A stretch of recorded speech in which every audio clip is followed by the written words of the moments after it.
ezi onye nwe anyị na Chineke nna nke pụrụ m ihe niile, Chukwu okike abịa ma bụ onye anyị na-efe na-agọzi aha nsọ ya, onye ọ bụ naanị ya na-achị, onye mmụọ na mmadụ na-erubere isi, onye ọ bụ naanị ya bụ ọka aka. Ụbọchị ene ka anyị na-etu gị eze ebube dị ngọzi, mmalite na ọgwụgwụ. Ndị gboo wee tụọ gị ebighị ebi, onye nwe m, ụmụ gị wee gbakọọ n'ụwa niile iwe nara ozi ọma nke gị onwe gị n'ezi ha site n'ọnụ mmadụ dị ndụ na nke ebere dị ngọzi. Anyị wee na-asị na onwe ihe ọbụla nke anyị onwe anyị bụ n'ihi na ọ bụ anụkpa ahụ sọsọ ka mmadụ dị ndụ bụ. Ofu ụbọchị anyị ga-anwụ, maka na okwu nsọ gị na-adịgị ma ruo mgbe ebighị ebi, n'ihi na okwu gị niile ga-abịarịrị na mmezu. Ọ bịa mere Biafra ga-eji wee bịa na mgbe nke anyị. Anyị wee na-akpọkụ gị wee na-arịọ gị na-asị, lekwa ude nke anyị na-asụ n'akwa nke anyị na-ebe ka o metụta gị n'obi. Onye nwe m na Chineke nna nke igwe, biko dịka isi wee napụta ụmụ gị n'ọbụ n'Ijipt gotu wee wezuga ụmụ gị bụ ndị Biafra mgbodo ekwensu bụ zuu nke mmadụ dị ndụ karị. Anyị wee na-aja gị mma, na-asị gị n'ime ọnọdụ anyị na anyị ga-ekele ha nsọ gị, wee nye gị nsọpụrụ ụtọ na eji ama mgbe niile, n'ihi na anyị enweghị chi ọzọ ewezuga gị. Anyị onwe anyị anaghị efe arụsị. Ọbịa mere iji wee na-agọzi nzọmụkwụ anyị niile. Ọbịa mere IPOB ji wee gbaa mgbọrọgwụ n'ụwa niile. Anyị anaghị atụ egwu mmadụ dị ndụ. Anyị wee na-eto gị eze ebube dị ngọzi, sị gị biko gbatara anyị ọsọ enyemaka. Ọ bụ naanị gị bụ onye anyị refe nwe anyị bụ isi ala nye ka i wee napụta ndị gị n'ọbụ nke ekwensu. Anyị wee na-enye gị ofe na nsọpụrụ na ija ma na-asị, lekwa ka ndị iro anyị niile ka kasisi wee baa ha ọnụ, ha wee daa hapụ ikunye ọzọ. Obodo ekwensu bụ zu ala nwekwa n'ihi eze ebube dị ngọzi. Anyị onwe anyị bụ ụmụ gị wee na-akpọkọ ha nsọ gị, na-asị na enweghị chi ọzọ egwezuga gị. Anyị wee na-aja gị mma wee na-eto gị, na-asị onye kere ihe niile kere eke mana onwe onye kere na n'otuto niile na nsọpụrụ niile na ịja mma niile site n'ebighị ebi mara onye bi ka a na-arịọ gị. Ise ise ise. All right. Ndewo, no, thank you very much. Thank you for joining me this morning. Thank you, Biafra Chigozie. You're the first to make a comment, and I've seen. Thank you so much for joining me this morning. This morning is a very important update that I want to bring to us. Some of those updates that will make you remember that Nnamdi Kanu is indeed an instrument of restoration, an instrument of truth, an instrument of salvation. Believe me. The man called Bishop Kukah, oh my God, the man called Bishop Kukah have betrayed Jesus Christ. The man called Bishop Kukah have betrayed Jesus Christ. And unlike the Sultan of Sokoto, unlike the Peter of the Bible, the Apostle Peter, who betrayed and repented because he was reminded earlier, Bishop Kukah have deliberately, vehemently gone against the cross, against the church, and this is unbelievable. Even though Nnamdi Kanu warned him. Thank you for joining me, Goyibo Mommy. I greet you. Thank you. Gaddafi of Biafra, it's awesome to have you this morning. Thank you for joining me. Celestine, thank you for joining me. I appreciate all of you this morning. Let's quickly hit it because it's a very important notification. When I saw this video from Bishop Kukah, I was shocked. And going by what he said, it blew my mind. And I come to recollect that at that summit where the Sultan of Sokoto, do you remember when the Sultan of Sokoto was heaping praises on Boko Haram? Guys, brethren, do you know that the Bishop Kukah was together with the Sultan of Sokoto at that particular summit? That summit where Sultan of Sokoto was telling the world that jihad was a good thing. The Bishop Kukah was there. I will show you the picture of both of them at that summit. He was there. He actually made a speech at that place. First of all, let us listen to Bishop Kukah. What he said, this must be yesterday. This must be yesterday. About 12 hours ago, Arise News posted this video. So this happened yesterday. Okay? So listen to, oh my God, what am I doing? Let us listen to Bishop Kukah. My gadget is just acting up this morning, but it doesn't matter. I'm going to overcome it. Hold on. This man have sold his soul to the devil. This man has become an instrument of perdition. Oh my God. Oh my God. Oh my God. This man went to represent the Sultan of Sokoto. This man is representing the caliphate. This man has sold his soul to the devil. Let's listen to, oh my God, oh my God. All right, let's go. Listen to this. First of all, I'm wearing two caps. I'm representing the Sultan of Sokoto. We were at a meeting. First of all, I'm wearing two caps. I'm representing the Sultan of Sokoto. We were at a meeting. First of all, I'm wearing two caps. I'm representing the Sultan of Sokoto. We were at a meeting because he was born in Sokoto, and I'm in Sokoto, and he's from Southern Kaduna, and I was born in Southern Kaduna. So the Sultan knows I'm here, and he brings his greetings. But look, I mean, everybody knows what the problem is. We just need restoration of normalcy in this country by any means possible. And I think that this job is in very good hands. It does seem very clearly that the president wants to reposition the issues of security, and I think the situation is in very good hands. I miss that, but we are. Everybody's crying. There's bloodshed everywhere. There's terrorism everywhere. And he said that this situation is in very good hands. He's representing the Sultan of Sokoto. Oh, I spit on your face, this man. Continue. The job is in very good hands. It does seem very clearly that the president wants to reposition the issues of security, and I think the situation is in very good hands. I miss that, but we are on all fours as far as that is concerned. Look, rain, thunder, sunshine, whatever it takes to get this mess under control. These guys need to be flushed out. Normalcy needs to return to our country. Laughter and joy has to come back to Nigeria within the shortest time possible. All we do is to pray for the best. Hey, oh my God, oh my God. You know where my heart broke? When he actually opened his mouth and said he's representing the Sultan of Sokoto. He's wearing two caps. He's wearing the cap of the devil and the cap of God. Listen. First of all, I'm wearing two caps. First of all, I'm wearing two caps. First of all, I'm wearing two caps. He's wearing two caps. Do you know what it means? He's wearing the cap of Christianity and he's wearing the turban of the Sultan of Sokoto. I am wearing two caps. The cap of a bishop and the turban of the Sultan of Sokoto. Hey, Jesus Christ. First of all, I'm wearing two caps. First of all, I'm wearing two caps. First of all, I'm wearing two caps. I'm representing the Sultan of Sokoto. We were at a meeting because he was born in Sokoto, and I'm in Sokoto, and he's from Southern Kaduna, and I was born in Southern Kaduna. So now he doesn't even ask himself. The Sultan of Sokoto is not even from Sokoto. He's claiming that the Sultan of Sokoto is from Kaduna or wherever. I don't know. He was born. How did he say this? I don't understand. Let me repeat. Let me allow him to repeat so I don't misquote him. First of all, I'm wearing two caps. I'm representing the Sultan of Sokoto. We were at a meeting because he was born in Sokoto, and I'm in Sokoto, and he's from Southern Kaduna, and I was. Did he say he's from Southern Kaduna? He was born in Sokoto. I don't understand what he's saying, but that's not important. He's wearing two caps. Now, these two caps, this man is wearing in the name of Jesus. I want you to listen to this same. Let me first of all show you the picture of both of them. Let me show you pictures of both of them at that event, where the Sultan of Sokoto was, telling the whole world that Boko Haram is the next good thing after shortbread, after sliced bread. You see this picture?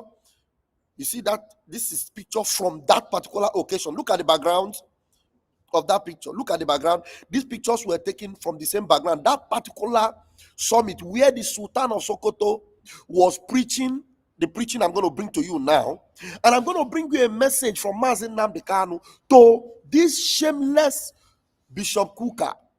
There's a particular message that I have long. I don't have it here now, but I will bring you the promise Nnamdi Kanu made to him. Every one of you must have listened to Nnamdi Kanu where he was telling the Bishop of Sokoto, Bishop Kukah, that look, he is disappointed in him, that he used to have respect for him, that if he's not careful, that he was going to lay a curse on him, of which I am sure Nnamdi Kanu did.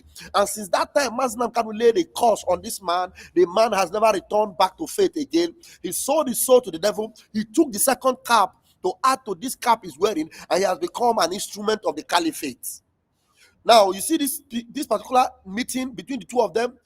If you go on the internet, you will hear what Bishop Kukah said. They said actually Bishop Kukah was mincing his words and talking from both sides of his mouth in this particular occasion, where the Sultan of Sokoto was exonerating Boko Haram from the evil they have done and was praising jihad to be a very good thing. You understand? So let me bring you what this what this Sultan of Sokoto said in that meeting. There's a lot I want to join together in the next 15 minutes. Let me show you what the Sultan of Sokoto said in that meeting, where Bishop Kukah was together with him. So you now ask yourself, who is Bishop Kukah representing? I'm not going to say anything Obviously not representing Jesus. No, not representing Jesus. You have not seen it that he is not representing Jesus. Now listen to Sultan of Sokoto in that meeting, and you ask yourself, is this the man Bishop Kukah is representing? Is this the man Bishop Kukah decided to collect his cap and put on in the name of the Bishop of Christian Church? Listen to the Sultan of Sokoto. I'm not going to say anything about insecurity or the way to end insecurity or whatever it is. No. I want to adopt all what's been said from the beginning of this program, because these are the ways and means of resolving such issues. But what President Jonathan said, I was expecting him to make a very strong comment about how he really dealt with the issue of Boko Haram, which he used both the military and myself and other stakeholders. But maybe he decided not to, because a book is coming after that from him on how I dealt with the Boko Haram issue. And let me also correct you, like I am happy to hear that the Boko Haram is not really Boko Haram. That's not their name. I'm glad to hear that from somebody who is not me. If I were the one who is saying though, somebody will say yes, because I know them. And that's not their name. Who is not me. If I were the one who is saying though, somebody will say yes, because I know them. So take to notice here that the Sultan of Sokoto is admitting that he knows them. This particular thing that Bishop Kukah is claiming that he wants to fight, that they are going to chase them away, the Sultan of Sokoto knows them and he is praising them. Tell me how this Sultan who is praising these same people will want you to chase them out or to deal with them. You can see that Bishop Kukah is deceiving himself. Bishop Kukah is obviously deceiving himself. And though somebody will say yes, because I know them. And that's not their name. Because I know that they never claimed Boko is haram. If you have listened to some of their audio, which I had privilege of listening to, they said they didn't say Boko is haram, because so many of them have also gone to school. And they said you cannot open somebody's brain and remove the education in his head. So he had already acquired that knowledge, that education. He's an engineer, he's a doctor, he's whatever it is. What they are saying is that those who have gone to school and are educated are leading bad governments. What they're after is the issue of bad governance, because they want to be free, they want to do whatever they feel they should do. And I want to correct, and I'm glad this thing is carried on TV, live. I want to correct this wrong notion that people, non-Muslims, hold about jihad. Jihad is not to kill a non-Muslim by a Muslim. Jihad means to strive. And in whatever you do in life, you strive to be the best you can be. You strive to be a good Muslim. You strive to be a good Christian. You strive to be a good farmer or a good engineer. So jihad is not to kill a non-Muslim. That's a wrong notion people have been airing out for decades. And I wrote a foreword on a book. Are you hearing that this Sultan of Sokoto, that this Kukah is representing, is exonerating jihad from across the world. published by the King of Jordan. And I wrote that forward, and I believe that book will be brought back again, because it was about 13, 14 years ago. And it talked about the uses and abuses of jihad. Because at the back of the book, I remember very well, because okay, you have heard that. they Let said me bring you the one of the message most where Nnamdi Kanu fearsome word made a promise to a non-Muslim this would hear Bishop is the word Kukah, jihad. where he told him that, look, you don't And need it's to true, submit because people have yourself. already given it Hold on, guys. Hold on. a very negative connotation. He's from Sokoto, he's a man. Now, you need to call Bishop Kukah to listen to this. I'm sure he must have heard it. Bishop Kukah, this is a promise. This particular message was made direct for Bishop Kukah. That look, if your problem is where you will live, how you will cohabit, look, in Biafra land, you can have your own existence, your own life, because with the Fulani, there is no future for you. Biafra will cover you. Biafra will provide a place for you. Biafra will provide a secure area for you in Biafra land.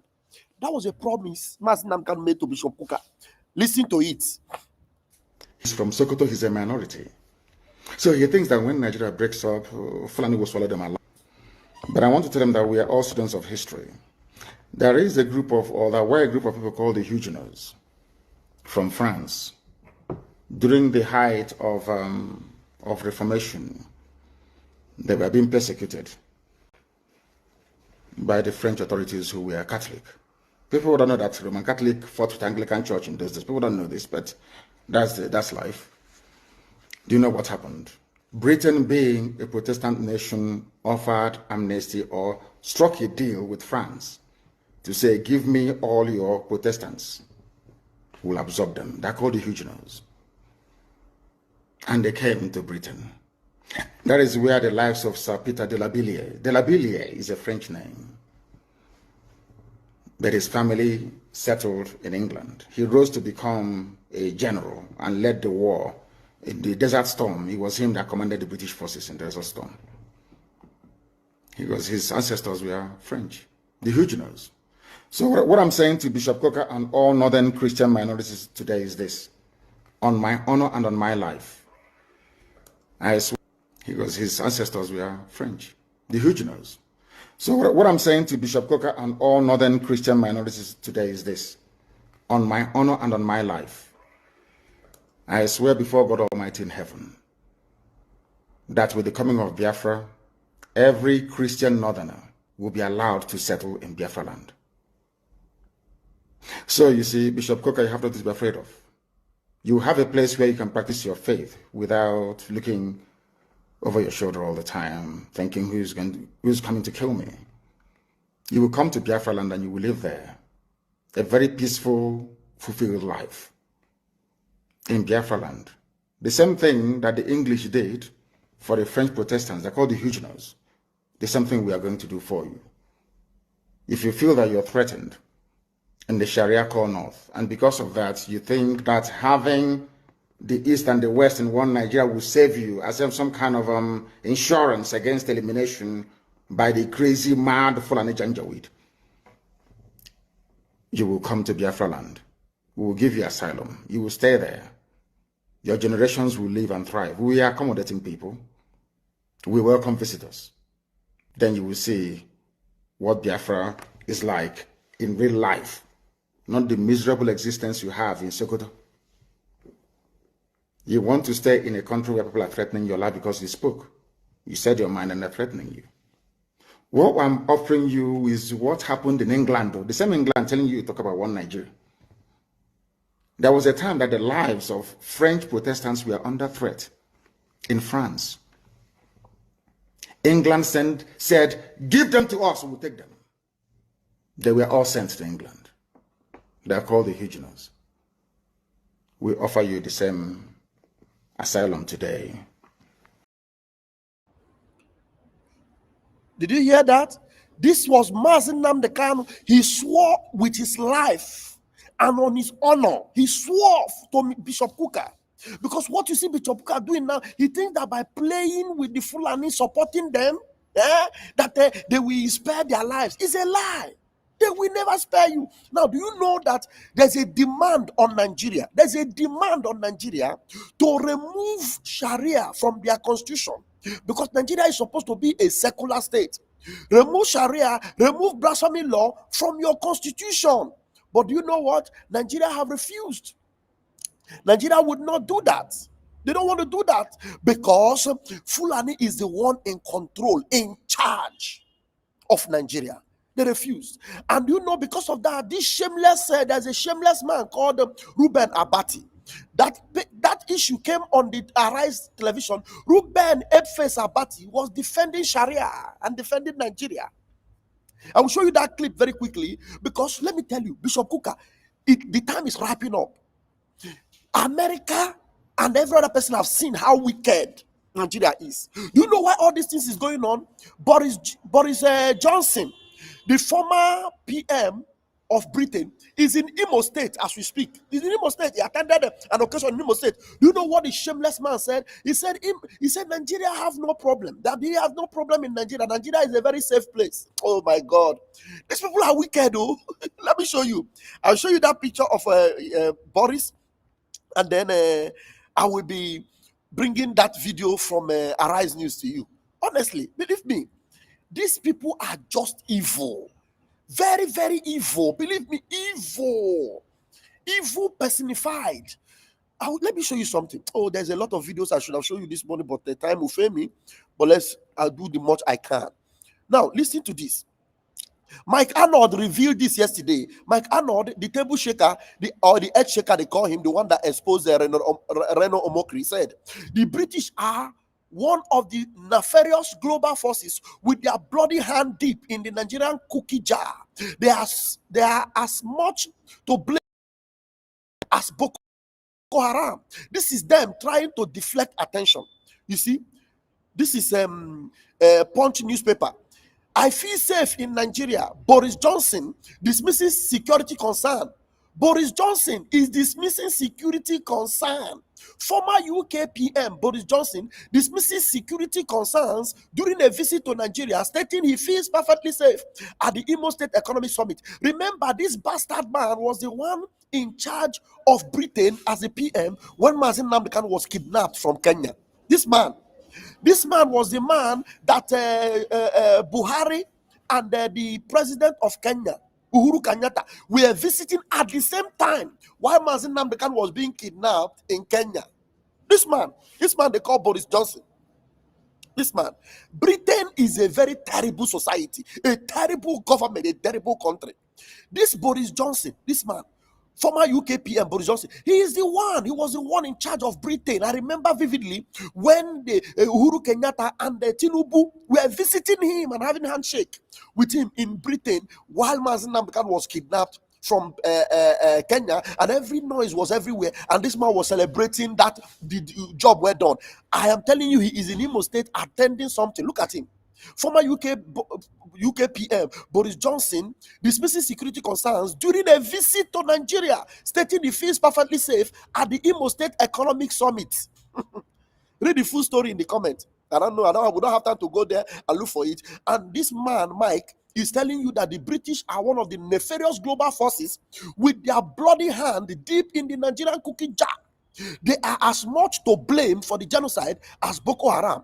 This is them trying to deflect attention. Trying to do what? To deflect attention. Okay, why this is here? Let me show you quickly what happened at Arise News. The Sharia court. And the rest of them, as they are talking about the issue of Sharia law. Listen, and here, just listen to Reuben Abati and see how wicked he is, and see how he is working for the caliphate. Reuben Abati.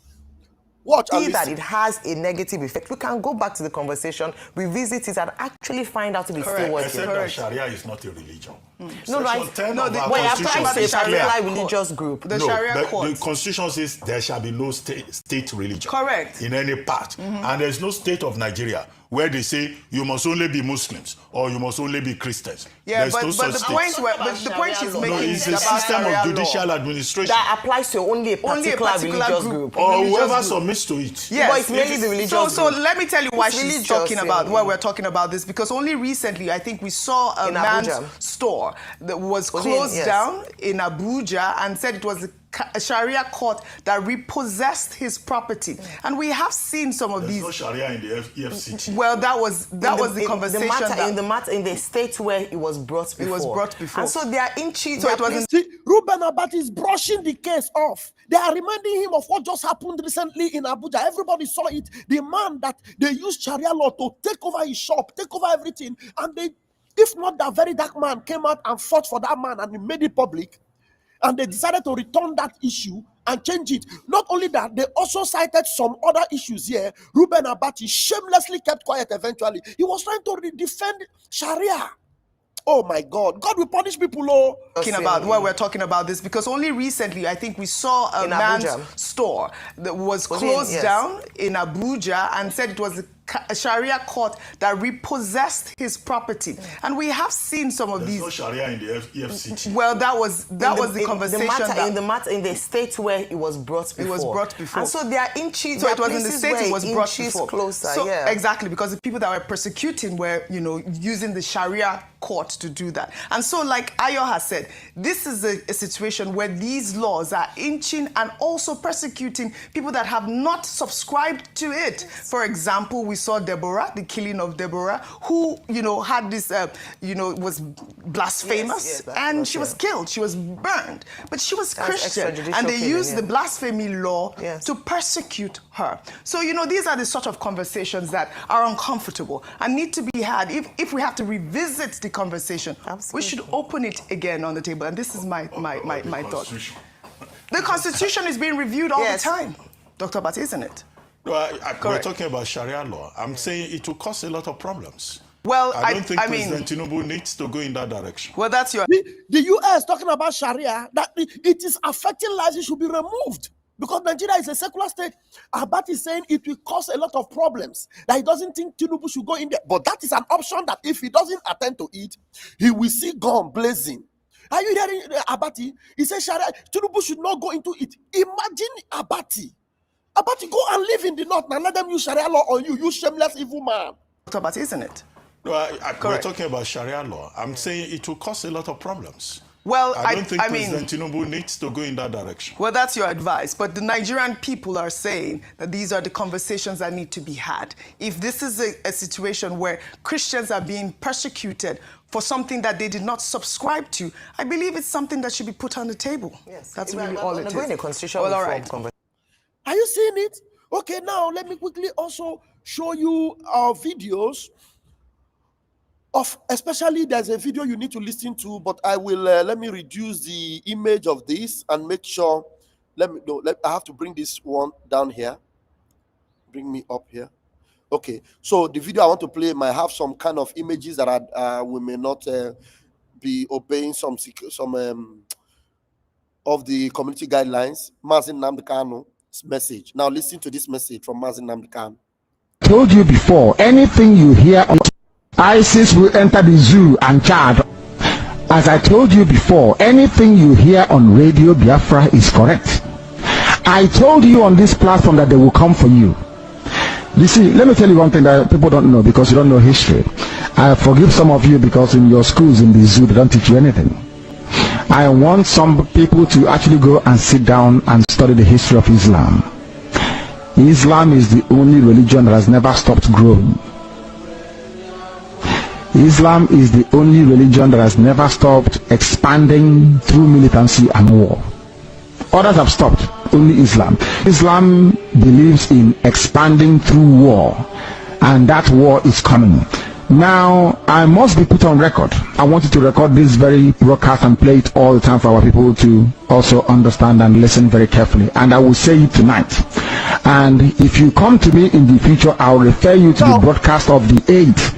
Nnamdi Kanu asked them to record this particular message and play it all the time.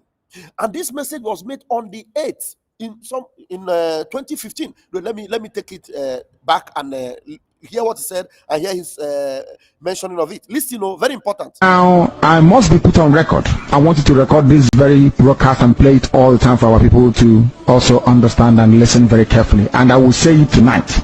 And if you come to me in the future, I'll refer you to the broadcast of the 8th of June 2015. And at 8th of June 2015 was when Nnamdi Kanu made this. He said, record it and play it all the time. He was making this message on the 8th of June 2015. Okay? Now listen. Record. I want you to record this very broadcast and play it all the time for our people to also understand and listen very carefully. And I will say it tonight. And if you come to me in the future, I'll refer you to the broadcast of the 8th of June 2015. And that I made this very comment I'm about to make now at precisely 10 minutes to 8 p.m. in the evening. If ISIS comes down into the zoo, of course they are part of Boko Haram anyway, if they fall, not if they, because they have forged an alliance already, if they launch any attack with the name of ISIS on the zoo soil, if you come to us to give us weapons, I will decline it. I will allow them to kill all of you before we mount any counter-offensive. Let me tell you one thing that you don't understand. Some of you claim you went to school, but you didn't go to school. Because if you went to school, you will understand how Islam works. Islam is coming for you. They must come for you. It's a M-U-S-T, must. There is nothing anybody can do about it. Only you can defend yourselves. ISIS is coming, not just Boko Haram, but the real bad people that are coming. They need access to the oil, and they will get it to secure their financial base for their continued expansion within the whole of sub-Saharan Africa. The zoo is seen as pivotal, and Biafra land is where the resources that are looking for is lying in. Some of you cannot reason, you cannot see very well because you're blind, but at least you're lucky you're listening to Radio Biafra. Very, very lucky indeed. I'm telling you the truth. Or else I can knock off in your blindness. It is that darkness we've come to shed light on that you can see properly. If they enter the zoo, I will not command this army. And I need guns and I have the men. I need guns and I need bullets. That's all we need. And then we win. I have been sounding this warning. I've been telling you, you think we are joking. They are coming. Your mothers will be raped. Your sisters will be married off as slaves. I'm telling you that now. Right as I speak, write it down. Biafra land will be decimated unless we equip this army to defend us. If we don't equip our army to defend us, in other words, if we don't march this year, it will be very difficult for us to recover. Forget all this nonsense in the ocean. All these so-called pro-Biafra groups you're saying, I also brought them out to confuse you. All these so-called pro-Biafra groups you are seeing, I also brought them to destroy you. I also brought them pro-Biafra groups. Please, I want Master Nnamdi to repeat that again. Pro-Biafra groups. I also brought them. Okay? It will be very difficult for us to recover. Forget all this nonsense in the ocean. All these so-called pro-Biafra groups you're saying, I also brought them out to confuse you. Awasa brought them out. That is why they cannot say what we are saying or do what we're capable of doing.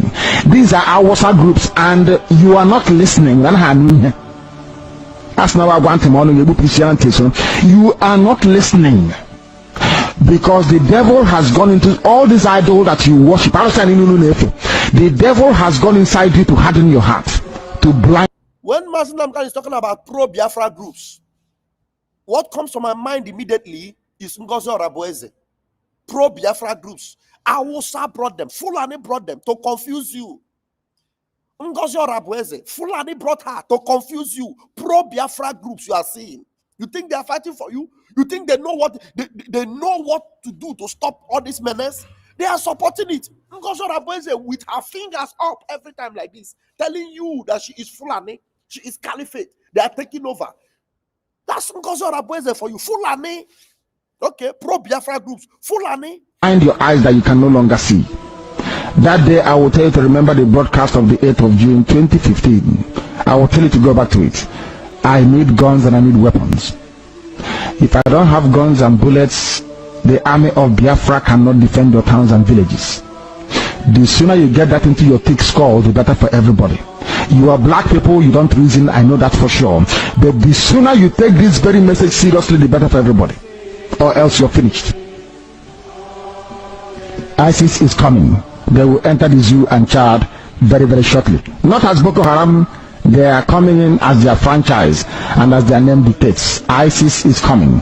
If you like, you make haste while the sun is shining, or if you like, you can continue to be dumb and stupid. That is entirely up to you. I won't be there, but you'll be dead anyway. And Radio Biafra will not report it, and nobody will. If you like, you give us guns. If you like, you don't. We are trying to save you, not you saving us. Thank you, Mazi. That's where I'm going to end it this morning. If there are more updates, I will update you later. There are other things I will tell us in the afternoon about Mazi Nnamdi Kanu's case also, because there's a video which analyzed it again. Another video which analyzed it properly again. I will be bringing it to you so that your mind will be open to know that, look, the zoo know that they have nothing on Mazi Nnamdi Kanu. Mazi Nnamdi Kanu have already defeated. They know, like Finland know, they have nothing on Simon Ekpa. You are going to see it all play out very soon. But those of you that are rejecting this gospel, those of you working with the enemies, you are going to see how you will all be put to shame, how you will all suffer all the losses, and you will not have any one of us to blame. Thank you for joining me this morning. I remember Rafael Chabaka Jerry. Ebon.